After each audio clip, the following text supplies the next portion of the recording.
Good evening, ma'am. Good evening, classmate. This is the presentation in discrete math by Team Lowkey.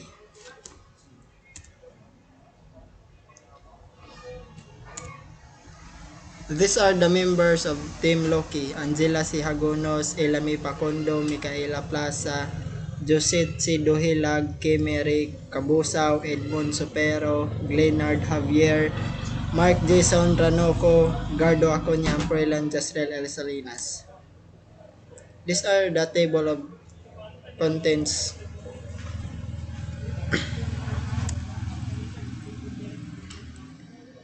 Predicate logic. A predicate is an example of one or more variables defined on some specific domain. A predicate with variables can be made a preposition by either assigning a value to the variable or by quantifying the variable. It also an extension of propositional logic that permits concisely reasoning about the whole classes of entities.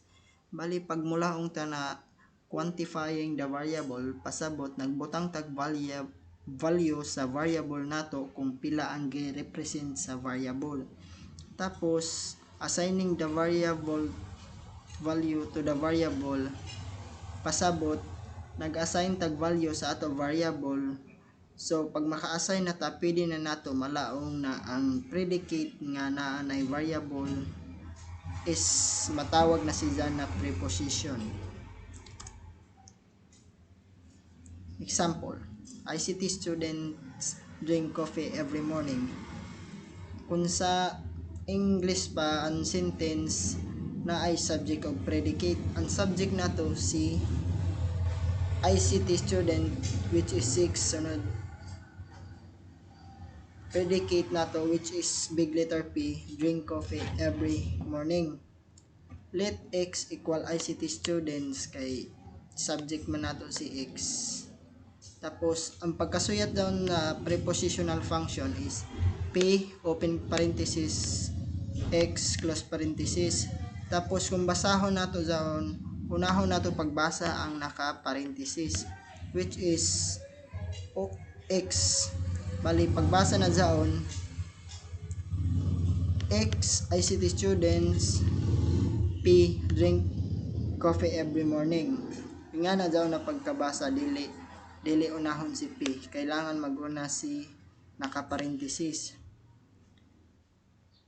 The predicate drink coffee every morning can be denoted by any big letter. Bali pasabot dili ra si P. Si predicate pwede nimo bisan uno na letter as long as big letter siya. Amo sab si subject ICT students dili ra X, pwede sab siya any letter pero small letter. Example number 2. Predicate logic includes propositional function of any argument. Example, amo ni nako gilaong na mag-assign tag value sa variables. Dari dili let P open parenthesis xyz close parenthesis equal to x give y the grade z. Bali diri pa sa first example, y nakabutang na value si x, y, z. Tapos dire na ta magbutang ng value sa ila tulo which is si x is si Mike, y is si Mary, z is equal a. Pag maghimo na ta ng propositional function, ingani na mahitabo siya. Mike give Mary the grade A kay nagbutang naman tanan value sa ato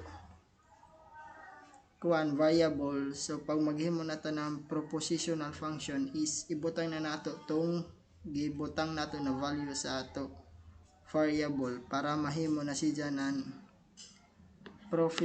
propositional sentence. Amarad to. Salamat. Quantifiers. Quantifiers are words, expressions, or phrases that refer to quantities such as some or all. It tells for how many elements a given predicate is true. The variable of predicates is quantified by quantifiers. There are two types of quantifiers in predicate logic. the universal quantifier, and the existential quantifier. Universal quantifier. Universal quantifier states that the statements within its scope are true for every value of the specific variable. The universal of quantification of P and X is the statements P and X for all values of X in the domain. That means Px is true for all values of X in the domain. So here's for a simple notation that we will follow that denotes for all X, Px or reverse A X Px. Reverse A is the symbol of universal quantifiers. So instead of reverse A X Px, we can read it by for all X Px. For all is the process of universal quantifiers. So for all X Px, or it is also called for every X Px. So before anything else, we have to understand what is domain. So domain or domain of discourse, a domain specifies the possible values of the variable under consideration. So for example, let Px is the statement x plus 1 greater than x, and let us assume that domain set of all positive integers. So we can take P1, P2, P3, and so on. They must be all positive integers because that is the condition. So basically, domain gives us the restriction. This tells us the possible value that we can take for x. So we can replace this x into 1. It becomes 1 plus 1 greater than 1 is true. Sa P2, we can replace this x into 2. It becomes 2 plus 1 greater than 2 is also true. In P3, we can replace this x into 3. It becomes 3 plus 1 greater than 3. It is also true. So, similarly, the rest of the positive integers also satisfied. We can say the Px is true for all values of x under the domain that is set of all positive integers. Existential quantifier. Existential quantifier states that the statements within its scopes are true, or some values of the specific variable. The existential quantifiers of Px is the proposition. There exists an element x in the domain such that Px. The existential quantifiers of Px is the proposition. There exists element x in the domain such that Px. It says that there must be at least one element in the domain such that Px becomes true, or we can say that there exists x Px. Note: specifying the domain is important. Without domain, the statement there exists x Px has no meaning. So example, what is the truth value of there exists x Px, where Px is the statement x squared greater than 10, and the universe of this course consists the positive integers not exceeding 4. The example is asking to find the truth value of there exists x Px. Px is the statement given to us, x squared greater than 10, and we have the given universe of this course or domain of this course, which consists of the positive integers not exceeding 4. Domain consists of all positive integers not exceeding 4. Solution: Px is the statement x squared greater than 10. If we replace this x into 1, then it will become P1 equals 1 to the power of 2 greater than 10. So this will be false. If we replace the x into 2, that will become P2 equals 2 to the power of 2 greater than 10. The square root of 2 is 4. 4 is not greater than 10, so this will be also false. If we replace the x into 3, then it will become p3 equals 3 to the power of 2 greater than 10. So this is also false. If we replace the x into 4, then it will become p4 equals 4 to the power of 2 greater than 10, which is true. So, obviously, there is an x for which the statement becomes true. In other words, I can say that there exists x, px is true. But please note that there exists x, px means p1 or p2 or p3 or p4. We all know the p1 is false, p2 is false, p3 is false, but p4 is true. There exists x, px is true. You should put all the values of px under the domain and see that either for at least one value of x is it satisfying or not. Its definition and its functions. Okay. So we have here the predicate's definition. A predicate is an expression of one or more variables defined on some specific domain. So ang predicates is nagkonsesisanan one or more variables. So defined on some specific domain. When we say specific domain, it is our subject. So let's go here in another example. So in another words, it's part of a sentence of clause that expresses what is said of the subject and usually consists of a verb with or without object complements or adverbial modifiers. When we understand predicates, it is a tells of a subject, which means we cannot make a sentence without the predicates because the sentence consists of two rows, which is the subject and predicates. So let's move. Examples. In the sentence, the dog is sleeping, has two parts. The dog denotes the subject, which means the object or entity that the sentence is about. So when we say entity or object, it is our subject. So which is the dog here. Another, sleeping denotes the predicate, a property that subject can have. So like what I said, this is our predicate, sleeping. The predicate tells about the subject. So here is and another example. In the sentence, the child threw the ball. The subject is the child and the predicate is threw the ball. So nga na basic pag-identify sa subject of predicates. So we have the list examples of predicates are examples of predicates. Okay, example number 1. Let E open parenthesis x and y close parenthesis denote x equals y. Example number 2. Let x open parenthesis e, b, and c close parenthesis denote e plus b plus c equals 0.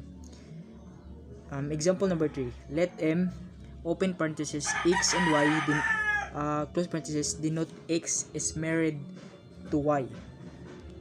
So these are the example of predicates. So masabdan na nizo ini guys. Kung siya inaani sila, ako discuss here in another example. So let's move. So predicates. How to write predicate logic. So example, x is greater than 3. So our x here is the subject and our predicates here is greater than 3.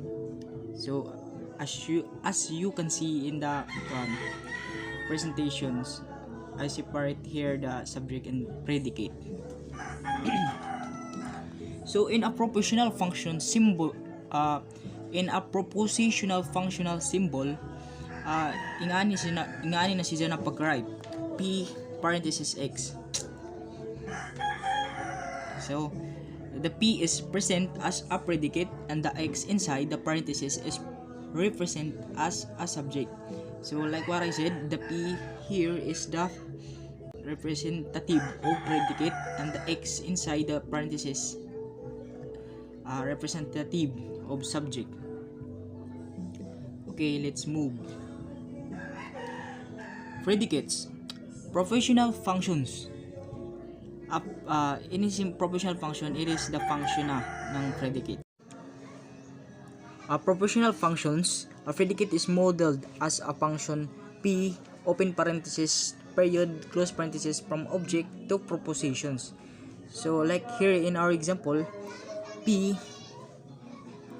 close, open and close parenthesis, X equals to X is sleeping, where X is any subject. So our X here is any subject. Pwede tayo magbutang diya miskan ono na ato subject na ibutang.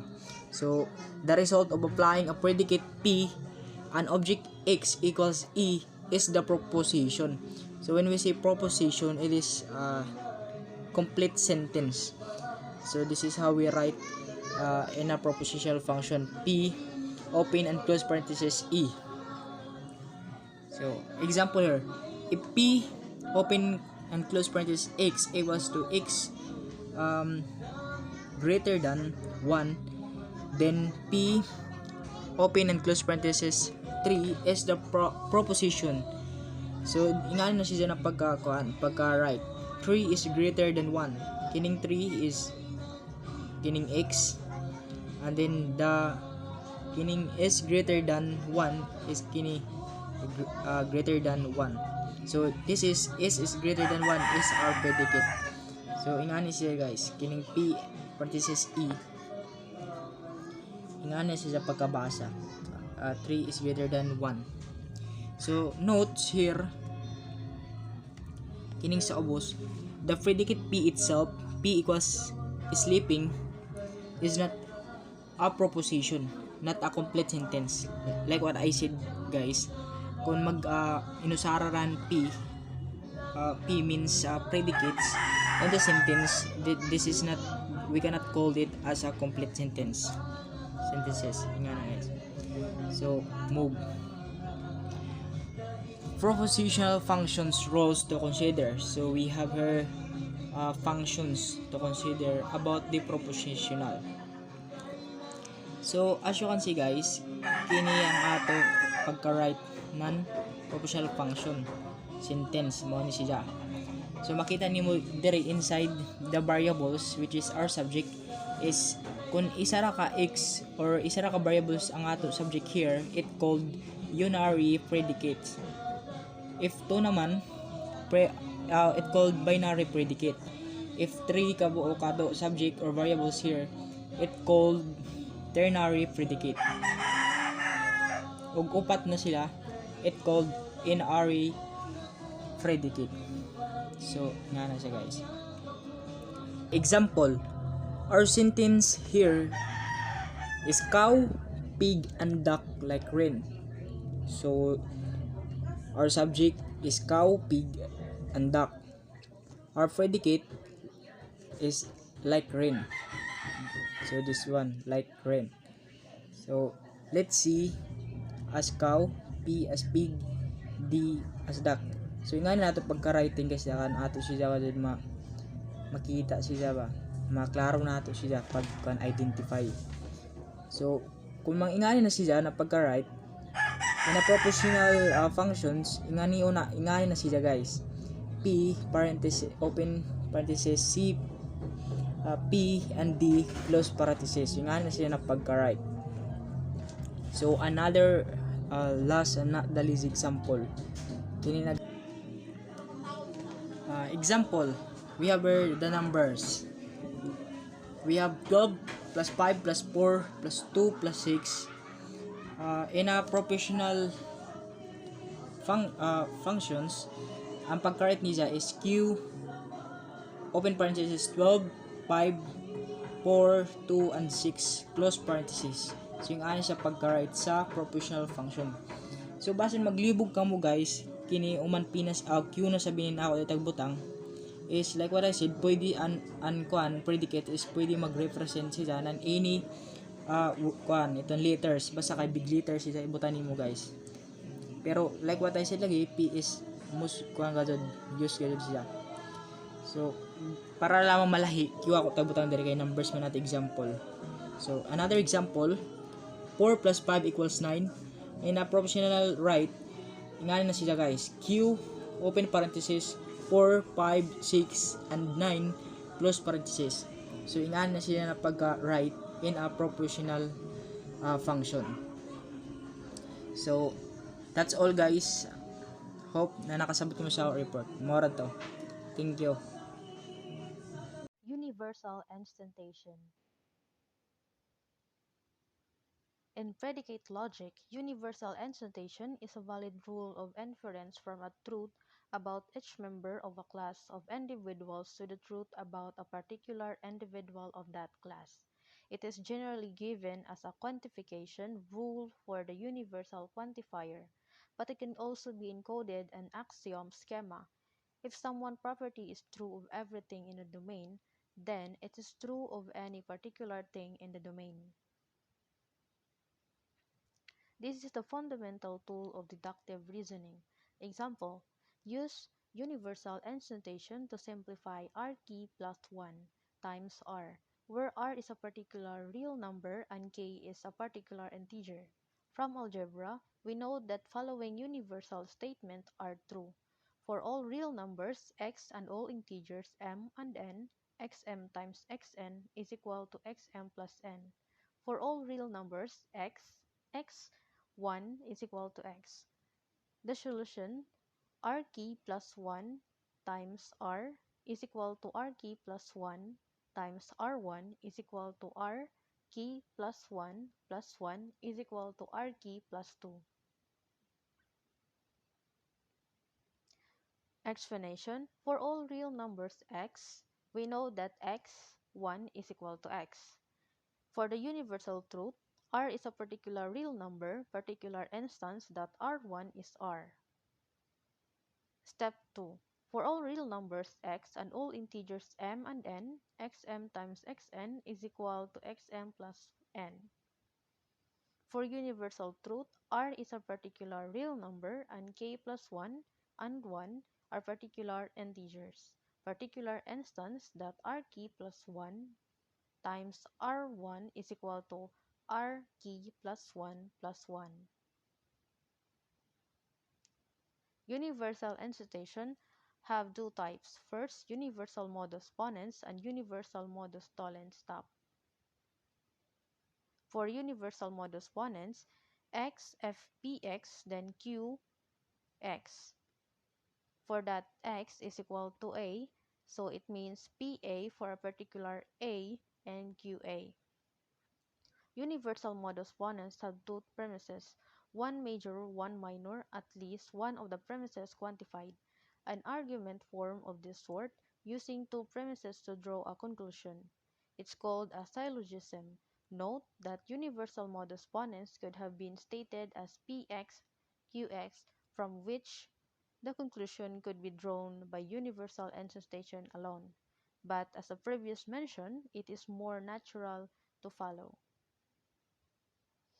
For modus tollens top, when we combine universal instantation with modus tollens, we have universal modus tollens, the heart of a proof by construction. Universal modus tollens, x, if px, then qx. We know that x is equal to a, so it considered as qa for a particular a and pa. Universal generalization. Universal generalization. From any instance of a universal generalization, infer that generalization. The trouble is, inferences made in accordance with these rules are not valid, for they would permit us to infer false sentences from true ones. Here are some examples of invalid arguments that these rules would permit. Universal generalization. Universal generalization rules contains rule P of C over denote P of X, where P of C holds for every element C of the universe of this course.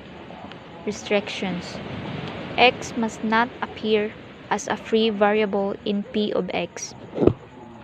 Explanation: what these rules say is that if P of X holds for any arbitrary elements C of the universe, then we can conclude that denote P of X. If, however, C is supposed to represent some specific elements of the universe that has the property P, then one cannot generalize it to all the elements. For example, if P of X means X is fast, then all it means is that an unspecified element represented by X is fast. It does not necessarily mean that everything in the universe is fast. These rules is something we can use when we want to prove that certain property holds for every element of the universe. That is when we want to prove denote P of X, we take an arbitrary element X in the universe and prove P of X. Then by this universal generalization, we can conclude denote P of X. Whenever we have a barber and the person who needs haircut, then that barber can cut the hair of the person who needs a haircut. We could conclude that any barber who needs a haircut could cut his or her own hair.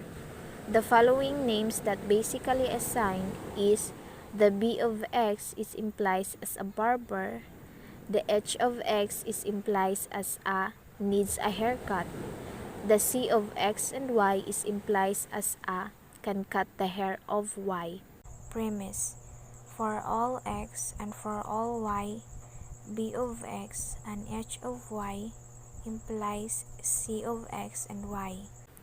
Whenever we have a barber and the person who needs a haircut, then that barber can cut the hair of the person who needs haircut. Conclusion: for all Z, B of Z implies H of Z and C of Z and Z. Any barber who needs a haircut could cut his or her own hair. The premise is for all X, for all Y, if B of X and H of Y, C of X and Y. The conclusion is for all Z, B of Z and H of Z and C of Z and Z. So how would we construct if we look at the conclusion? It looks like very similar to the premise, and in fact, the difference that the premise has two universal qualification, for all X and for all Y, and the conclusion has a single universal qualification, which is for all Z. If we think about, however, we see that the premise should hold for any X and Y to give a C applying to that X and Y. There is no restriction that the X and the Y must be different. They could be the same, and being the same is what we want. So what we're going to do in this situation is universally instantiation both the X and the Y to the same arbitrary element, then universally generalized from that same arbitrary element. We begin the proof by listing the single premise on line 1, which is for all X, for all Y, if B of X and H of Y, C of X and Y. First, instantiate the X to A as symbol for arbitrary elements we obtain. On line 2, for all Y, B of A and H of Y implies C of A and Y. And we again instantiate this time Y to the same arbitrary element A to obtain. On line 3, B of A and H of A imply C of A and A. Finally, we generalize the arbitrary elements A in line 3 to universal Z to C. On line 4, for all Z, if B of Z and H of Z, then C of Z and Z, this conclude the proof. Existential instantiation. In predicate logic, existential instantiation, also called existential elimination, is a role of inference which says that given a formula of the form open curly bracket slash display style open parenthesis slash exists x close parenthesis slash p open and close parenthesis x close curly bracket. One may infer open curly bracket slash display style slash p open and close parenthesis c close curly bracket for a new constant symbol c. The rule has the restriction of the constant c introduced by the rule must be a new term that not occurred earlier in the proof, and it also must not occur in the conclusion of the proof.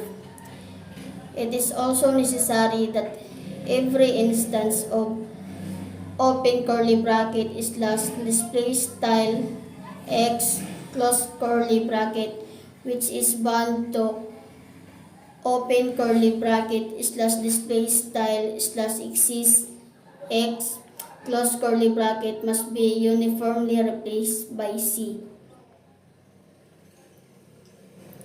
This is simplified by the notation open curly bracket slash display style p slash left open parenthesis open curly bracket a close curly bracket slash right close parenthesis close curly bracket, but its implicit statement is often left out of explanation. For example, if x p parenthesis x x q parenthesis x is true, then select a name for p, say c, therefore q, say d. One must not select c for q as well as for p. Consider the following argument. If you get 95 on the final exam for CS 398, then you get an A for the course. This is Kemery B. Cabusao, and at this point, I am going to explain to you the topic existential generalization. Now, let us begin on defining what is existential generalization. Existential generalization in predicate logic is a valid rule of inference that allows one to move from a specific statement or one instance to a quantified generalized statement or existential proposition. And it is also known as existential introduction. In first order logic, it is often used as a rule for the existential quantifier backwards E in formal proofs. And that backwards E, that means there exists. And it can be written in HTML also as inverse and exist semicolon. The symbolic statement for this predicate logic is this one. Q of A, there exists X, Q of X. It can be read also as in the property Q of A, there exists X in the property Q of X. Where A is an element of the universe. What this rule says is that if there is some element in the universe that has the property Q, then we can say that there exists something in the universe that has the property Q. And now, let us consider the four following examples to further understand about this topic. First, we have this statement. If everyone is happy, then someone is happy. This can be proven correct using this existential generalization rule. To prove it, first, let the universe be the set of all people and let Q of X mean that X is happy. And then the argument is like this. For all X, Q of C, there exists X, Q of X. The proof is the following. For all X, Q of C is the hypothesis. and the cube C is our universal instantiation, while there exists X cube X is our existential generalization.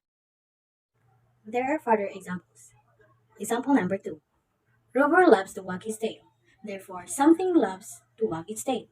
Example 3. Alice made herself a cup of tea. Therefore, Alice made someone a cup of tea. Example number 4. Alice made herself a cup of tea. Therefore, someone made someone a cup of tea. In these examples, there are universal generalization, which are the first sentence in each examples. And the second sentences, those are the existential generalization. That means that there exists something or someone inside a universal statement or universal generalized statement. Again, existential generalization, from the word itself exist, there is a quantified generalized statement that exists from a specific statement. And that would be all from the topic existential generalization.